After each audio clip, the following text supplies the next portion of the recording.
We have terrorism and hate groups and all that, everything like that, primarily because people are being threatened. And they know it. They see their world, their planet in jeopardy, and they don't know what to do about it. And the consequence of that is they begin to feel trapped. And when they begin to feel trapped and can't find a way out, they begin to go insane. All hate groups are basically an insanity. Doesn't matter which one you belong to. As far as the white supremacists go, they hate and they're insane because of that hate. And the people who hate them are insane because of their hate. And the end result of it is that the primary cause of all of it is that people are feeling trapped, feeling like their options for a life and a world are dying with them. And when they get to the point where they can't stand it anymore, they lash out at whatever enemy they believe they can defeat, that they assign to the idea that this is the problem that I have, you are the problem I have. Because in that way they can isolate the problem to one little thing that they can then, have some impact upon. Well, the problem is bigger than that. The problem is that the university leadership, which is the only leadership in America in particular and throughout the world primarily, has been wrong. They have believed that they could play God, that they are, whatever they want to be. They don't have to obey the rules. Fantasy is all they need. What we want is the only important thing in the world, and they have been allowed to actually make those things happen because they've been counterfeiting money, currency, American currency. They have been hiding inflation, which certainly exists beyond what you can believe possible, and that is true based upon Federal Reserve accounting data, which used to be available online at federalreserve.gov, and it would have been table L5, total liabilities and assets of the United States, but they've hidden that somewhat, and you'll have to go search for it, because every time I do get it pushed out there in this form and that form, they hide it in a slightly different place. So nonetheless, we are, we have people who have failed reality and live their dream by using fantasies to let them do whatever they want to do, regardless of the consequences. And the consequences are grave and many. Overpopulation is a tremendous problem that will kill us all. Trying to ignite fire, a sun fire on this earth is it's beyond all descriptions. You can just call it Satan. An all-encompassing threat, trying to destroy the earth itself. And anyway, the insanity is that the specific insanity of people around the world today is that they are looking at the small things that they think they can, actually have an impact upon, when in fact it is the large things that are causing them their distress. If you want to change this world, if you want to change our future from chaos and catastrophe into something that we can survive, you have to look at the major issues and the major threats and the major realities that require our changing to survive. That's as simple as it gets. You have to change the big things in order to make the little things correct again. And changing the big things means that we have to readjust all the things that, the universities have led us to do. You may not understand it, but the interstates have proven to be a catastrophe of their own in the United States. And everybody says, well, I love the interstates. When I get in my car, I go anywhere. Well, it was fine until the population started rising by billions, and now it is a catastrophe because all of those vehicles need oxygen from the atmosphere to burn the fuel they burn, and they're using more oxygen than the planet provides.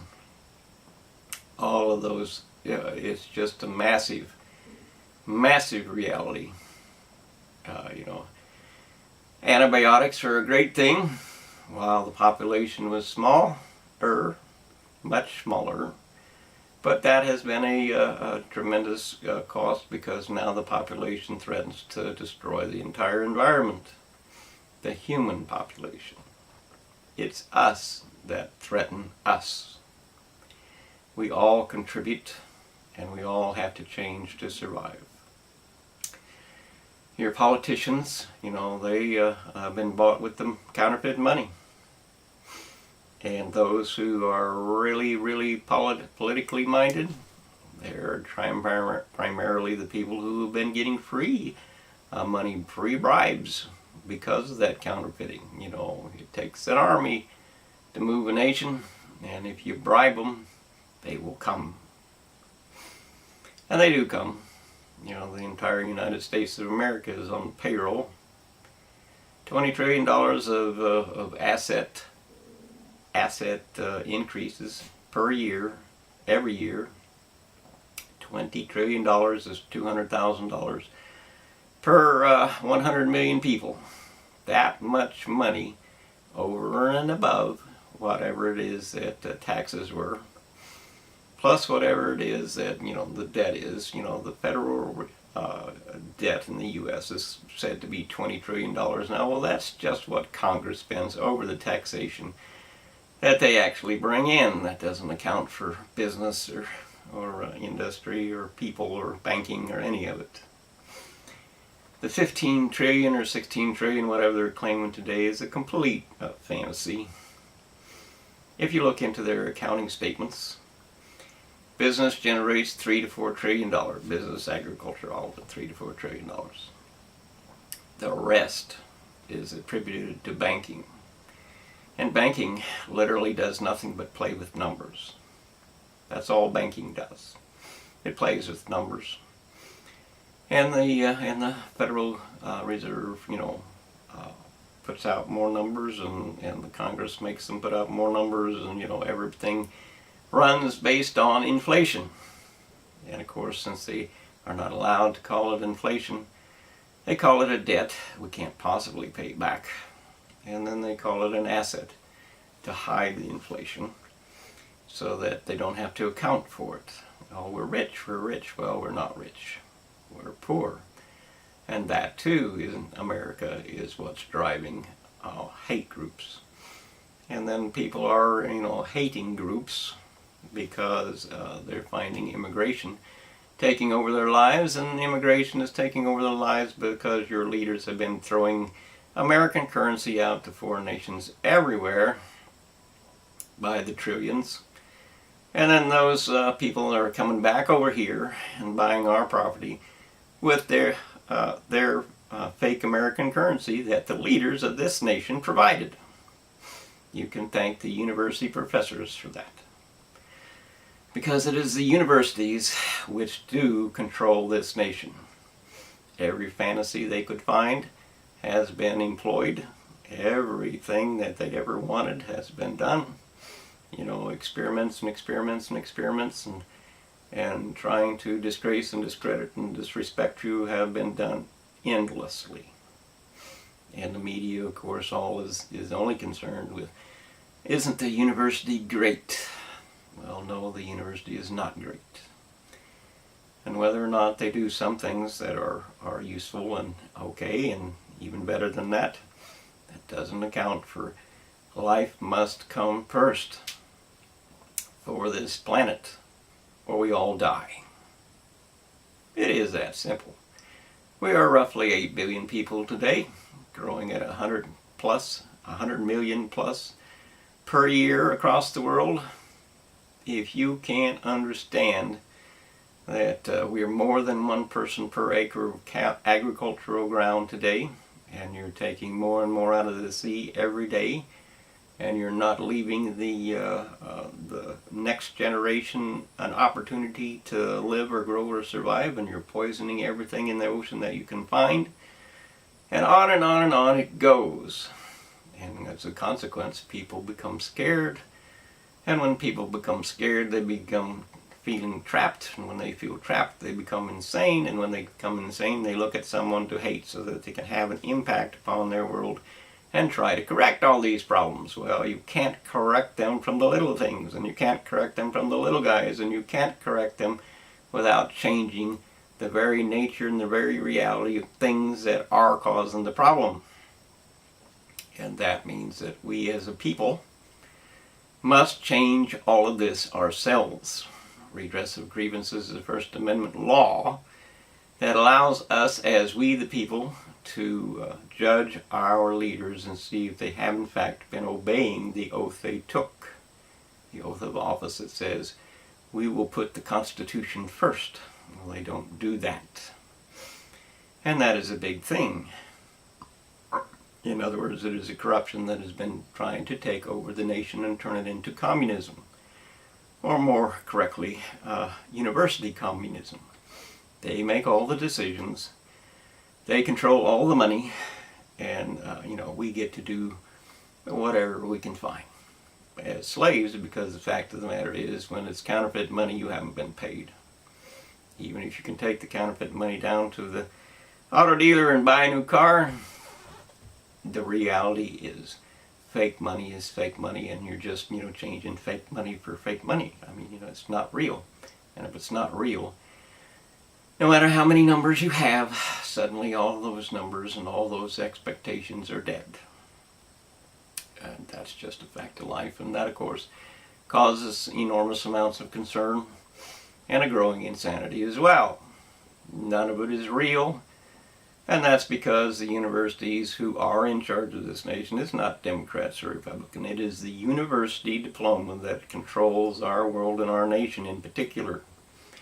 And they have brought about all the things that we are facing as threats today, and all the consequences of the things that were avoided, and all of the realities of what a fantasy going wrong can do.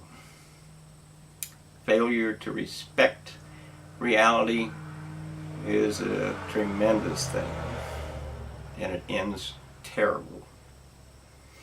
And we just have to rearrange it all. And to rearrange it all, we have to make our own laws. The Ten Commandments or the constitutional amendments are all indicative of how to do that. They are short, plain, and simple, so they cannot be easily misinterpreted. And if they are misinterpreted, we can go back and say, you were wrong. Because we have the knowledge, and we have the right to go into court, because we understand the language.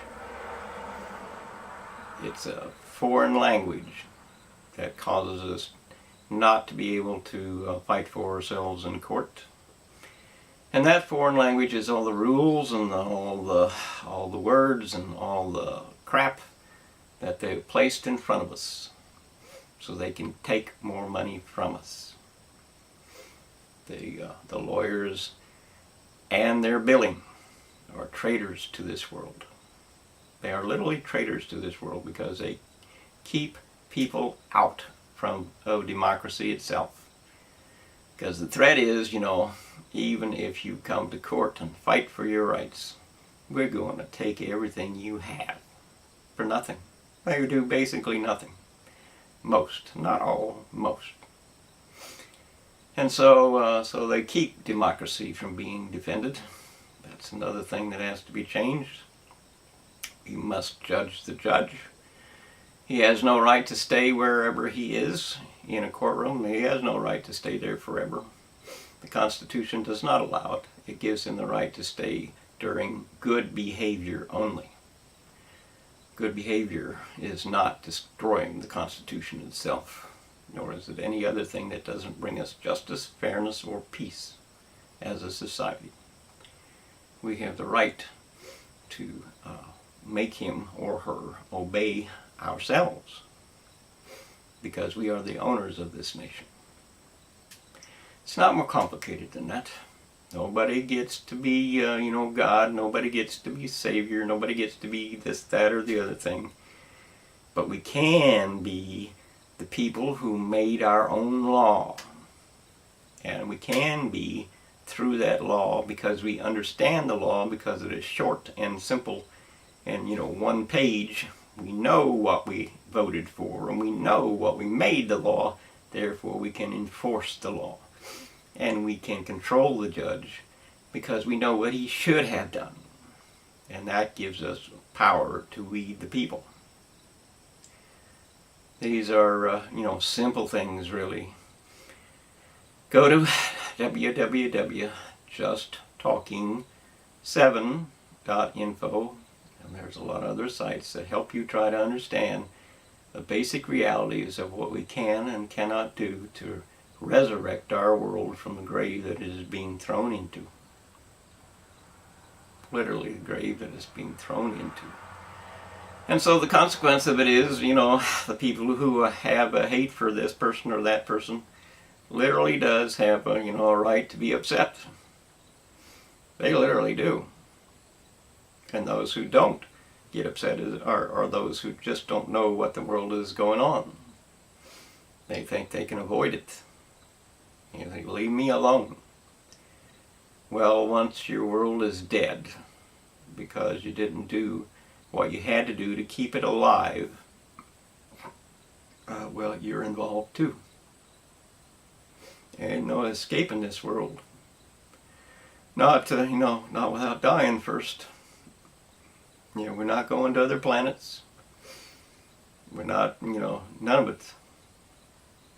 None of it. This is our home. If we don't defend it, it will die. Because we are now so many people that, we have overrun nature. And if nature cannot provide for us anymore, then we all die. You can understand that. And you must. Or the world will die because, the fact of the matter is, just in terms of people, when the food runs out or the water runs out or, the possibilities of work run out because the resources are gone, or there's nothing left but, war and weapons of mass destruction, well, there ain't no place to run. You might think you can, but there are 8 billion people on this world. How many bullets do you suppose you need? Really, how many bullets do you suppose you need for that? And of course, they have matches and bombs and what have you. You want a world that looks like Syria, where it's been destroyed? That's what you get if you pick up a gun and try to do it that way. Nothing. Death all around. You must use the law to make a change. You must. And to make a true change, you must, take a different view of our reality. And in fact, the primary element that can bring about true change on this planet is changing from men in charge to women in charge. And I don't mean that simply.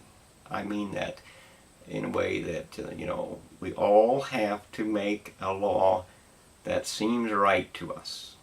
And then we all have to discuss the law that seems right to us. And we all have to vote upon the law that seems right to us.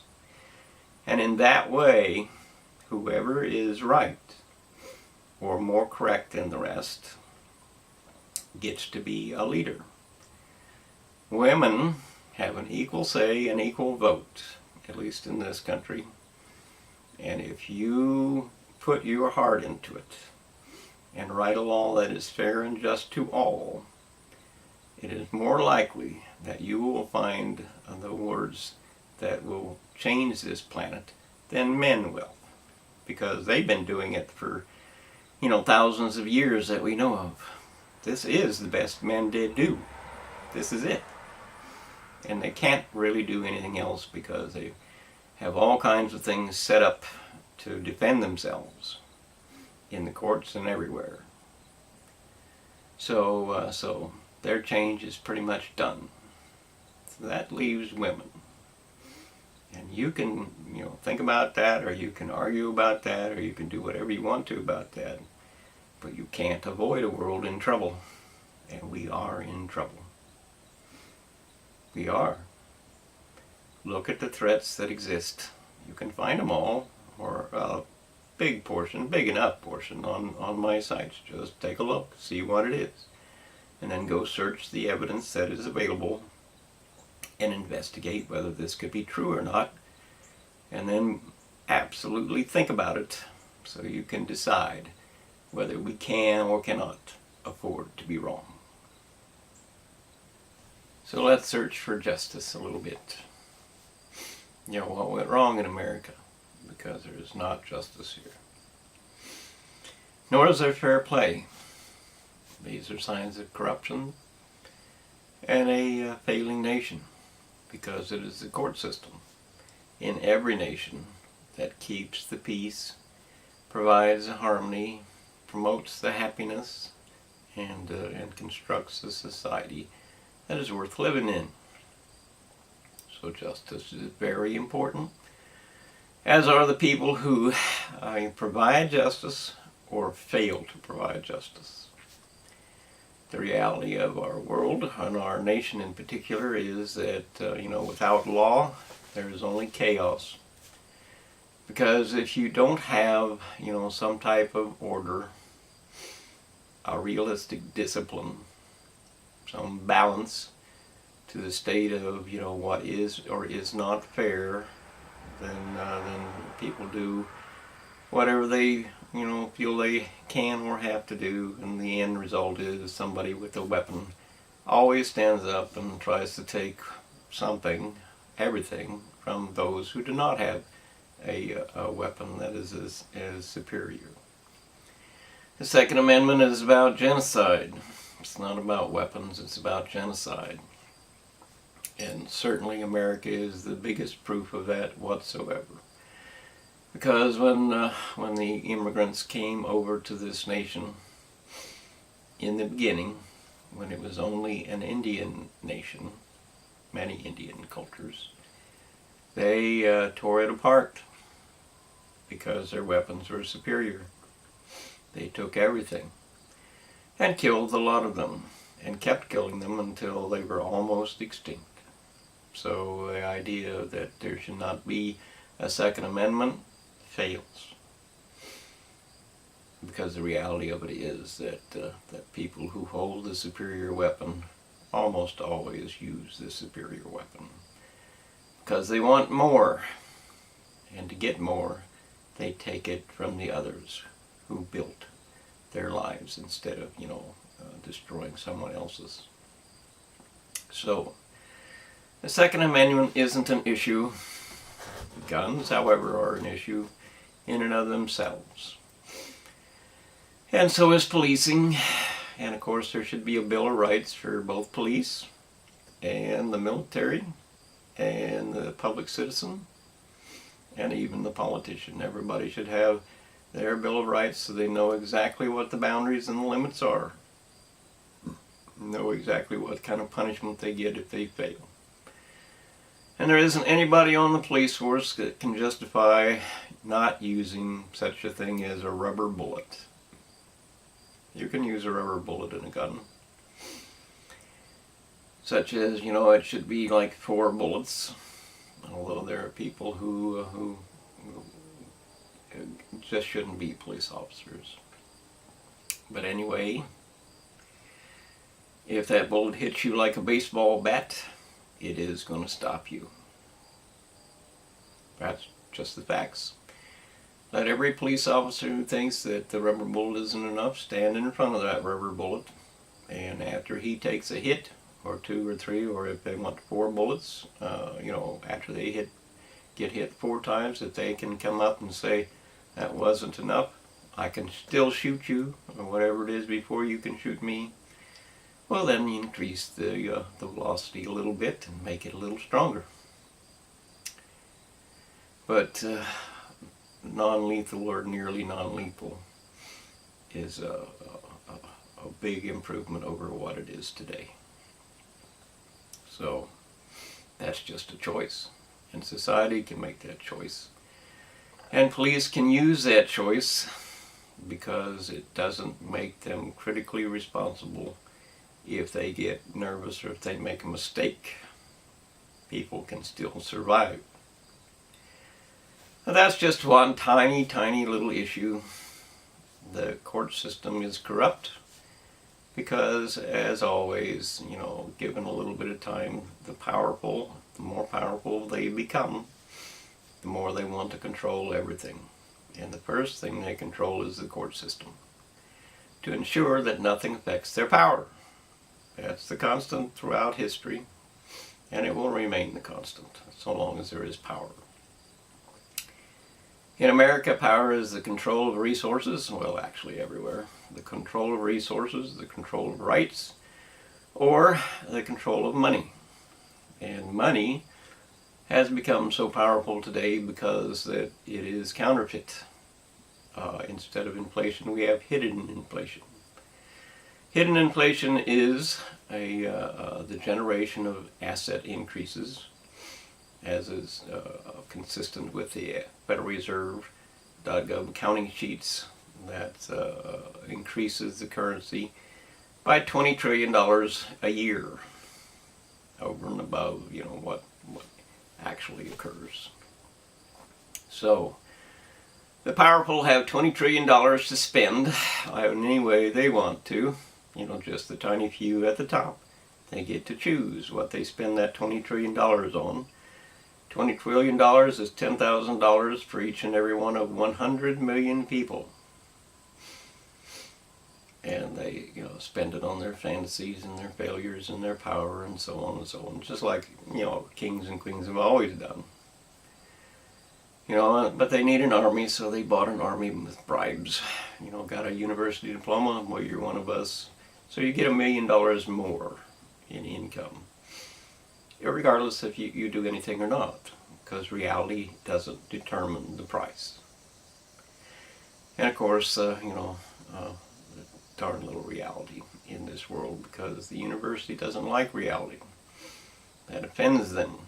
It makes rules they have to obey, and if you have to obey reality and its laws, then you just can't have all your fantasies. And they do have many, many fantasies, such as the idea that there's a graviton, an element 15 times heavier than lead, which would have an atomic weight of over 3,000, which doesn't exist. Can't exist. No evidence of it whatsoever.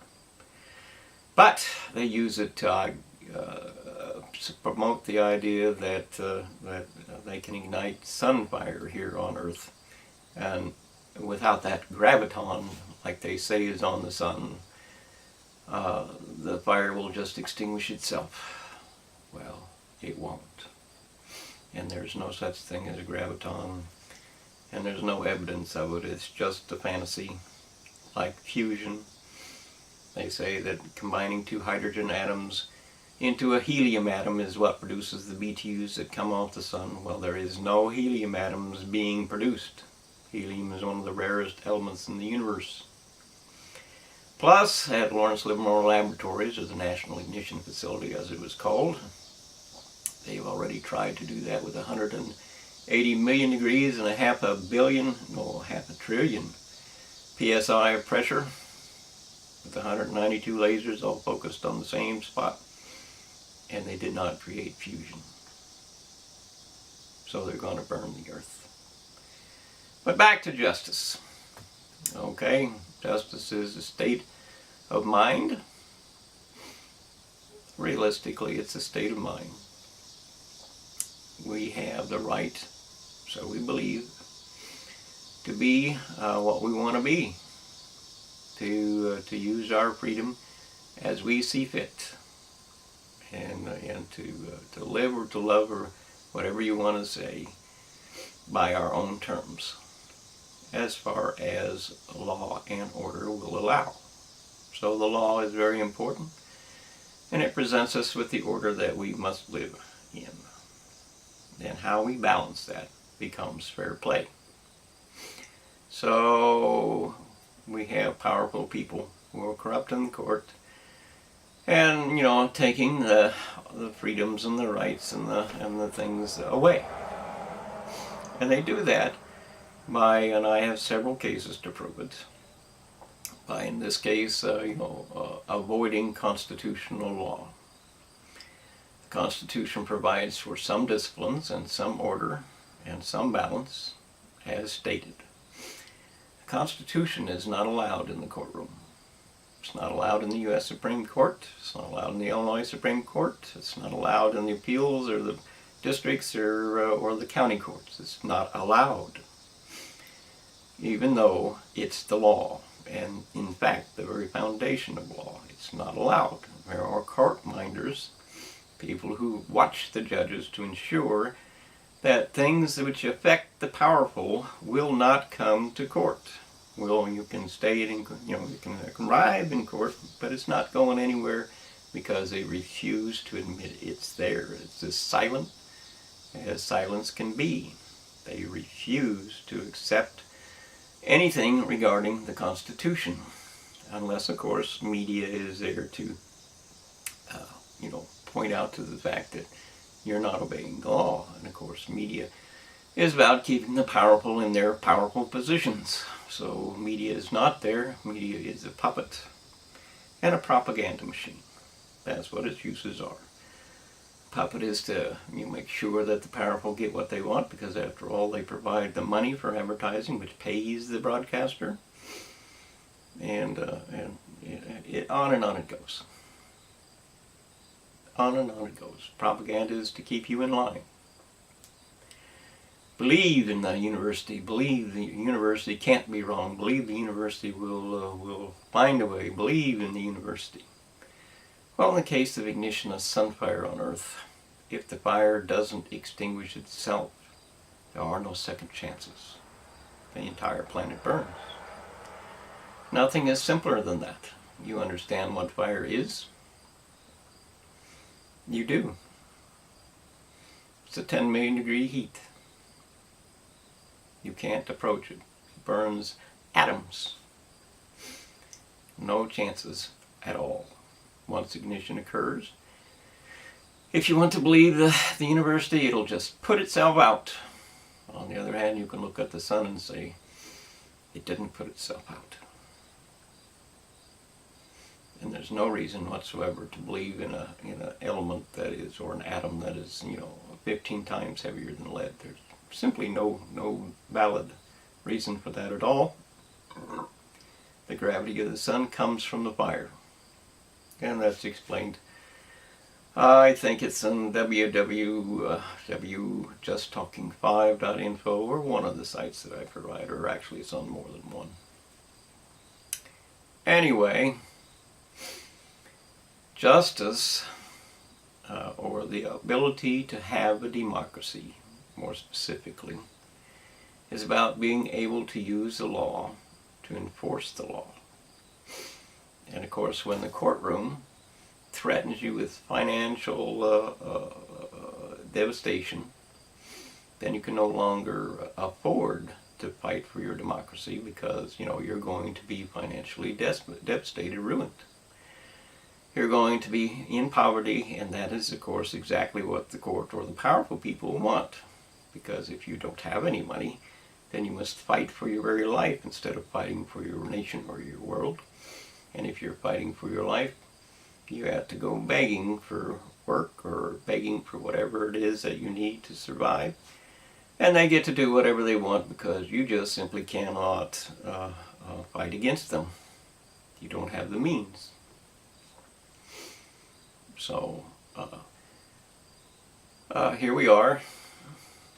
Lawyers that, take $1,000 an hour or something. Lawyers that are unfit.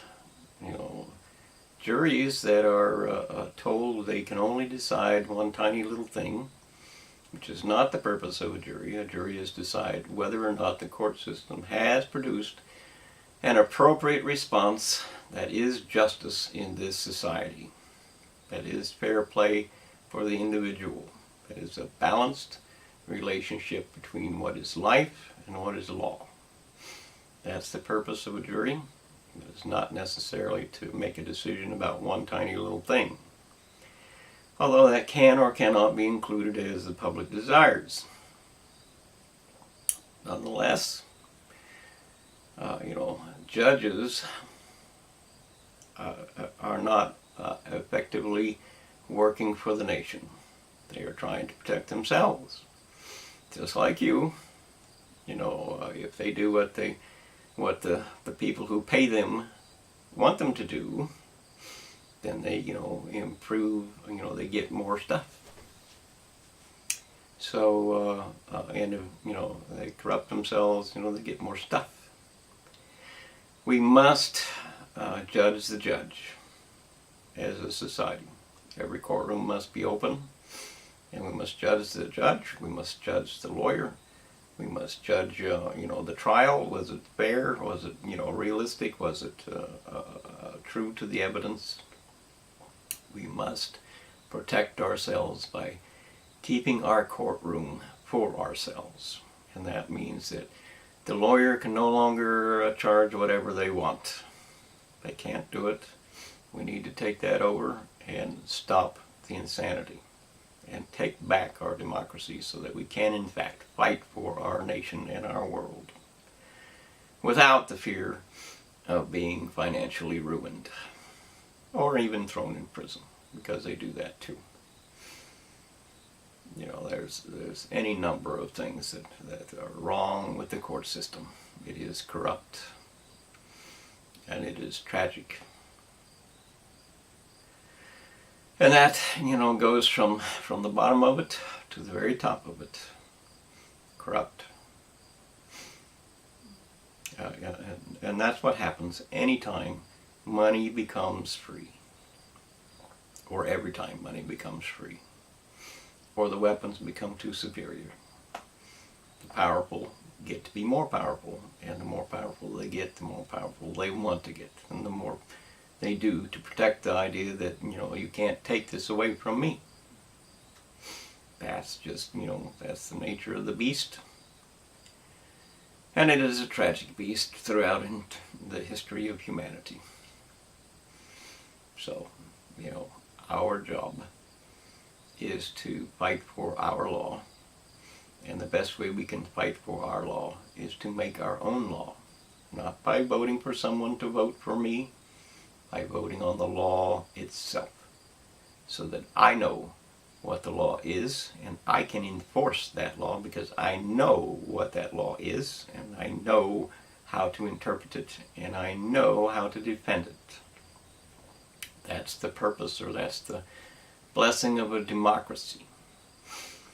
To be able to fight for your world, make decisions for your life, which is, making the law. Fighting for the world is I now can work in court for myself. And things like that, which of course is exactly what the powerful do not want you to have.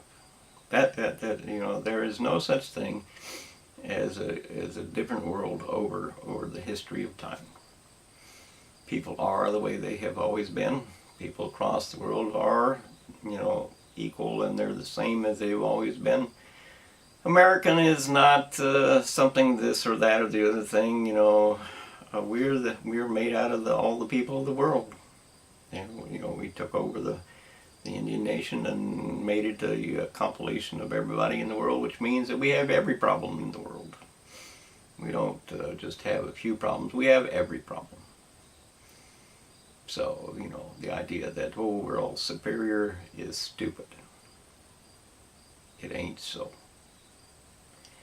But a democracy means we can vote to change ourselves. First Amendment redress of grievances is a right to take our officials to court and question and examine them by the evidence to whether or not they did or did not keep their oath of office. the oath they swore to get their job. Swearing means that you understand there will be a punishment if you do not do what you say you will do. And the Constitution is very, very specific about what we should or should not do.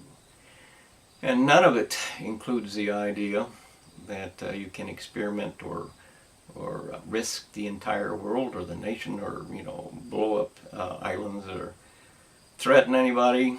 We can defend ourselves. That's our purpose. As a nation, we know every nation has to defend itself. But that doesn't mean that you can, do things that are just horrendous to life itself. So, the problem is that you don't care enough to fight for your world. That is a serious problem. You use excuses to say, I don't have to be involved. You want what you want, and that's all that you want, and you don't want anything else. Well, your world is coming apart at the seams. Even if you do not recognize it, your world is coming apart at the seams. Too many people across the planet, resources being thrown away so fast that the world will be destitute and barren soon. Your stock market, which used to be the biggest thief in history, because they play with money as numbers, not realities. But of course today it's the U.S. government, or more correctly the leaders in U.S. government, that hide their counterfeiting efforts. You can't increase the asset statement of a nation by $20 trillion and not counterfeit per year. It's all counterfeit. And that doesn't, I don't know how they intertwine that with all the debt of the nation. The $20 trillion they report to you as federal debt is just federal debt. That's what the Congress spent over and above what they took in. That doesn't include all the debts that humanity or the people took for themselves, or business or agriculture or anybody else. It's counterfeit. Debts that can't be paid are lies. Money that isn't real constitutes a slavery. It's not real. And if it's not real, it's not paid. You let them, continue as they are, and the problem with that is, people think everything is good, everything is fine, everything is good. But the reality is, like in Palestine in the 20s, I believe it was. No, it was in the 50s. I'm not real sure. Anyway, to become Israel, what happened was people, particularly from the United States, Jewish people from the United States, went and they bought ground in what is now Israel. They bought every property they could find, and they rented it back to the people, to the Palestine people, at cheap rent. And and every time somebody in an apartment wanted to, fix the place up, needed a new roof, whatever it was, well, they got it. It was cheap, it was easy, it was fine, everybody's happy. It's great. Well, the problem was that after they bought enough to become Israel, the boatloads of people, the boatloads of Jewish immigrants arrived on their doorstep with weapons, and they evicted everybody in the same month. And Palestine people became, homeless. The very same thing is happening here. You just don't see it. But it is happening here with counterfeit money. You are losing your land. The counterfeiting, all that American currency that your leaders have been throwing around the world as if it was nothing, is coming back here to buy your property. And we will be evicted. And you will be at war. And the bloodshed will be high. because that's what your leaders are doing. And your leaders all have a university diploma. Every single one of them. They all have a university diploma. That's the binding reality of it. It's not Democrat or Republican. It's university. So you should think about that. You should look into your retirement or real estate investment trusts. See who is actually owning the property. You need to look at everybody that's buying the property. You need to understand what in the world is going on, because the nation itself is being destroyed. Or more correctly, the nation itself is being overrun with immigrants who have a new kind of weapon. Our leaders, our university leaders, the elite among them, who hate you. They have to hate you because it did absolutely nothing for you, even though you paid them in taxes tremendous amounts. They only provide for their own fantasies and their own failures and their own wants and their own this or that. And they sell us out.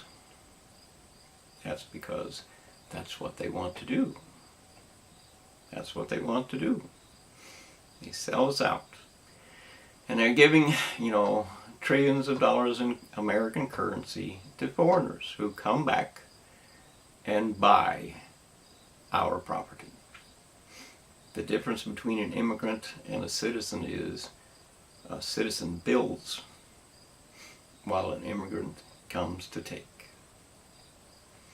Just like any other type of invasion. The weapon is a little bit different, but the trader is the same. The trader is the citizen who said, I don't give a damn about those who I grew up with. I don't give a damn. Let them die. You should recognize that as the price of bullying. The reality of not including other people. The cost of being lonely and other issues and choices that people make that cause other people to react badly later on in their life. There's a lot of people who do not get over anything. 50 years later, they're still moaning and groaning about what a tiny little bitty thing happened to them when they were in grade school. 50 years later. It is ridiculous, but it's reality.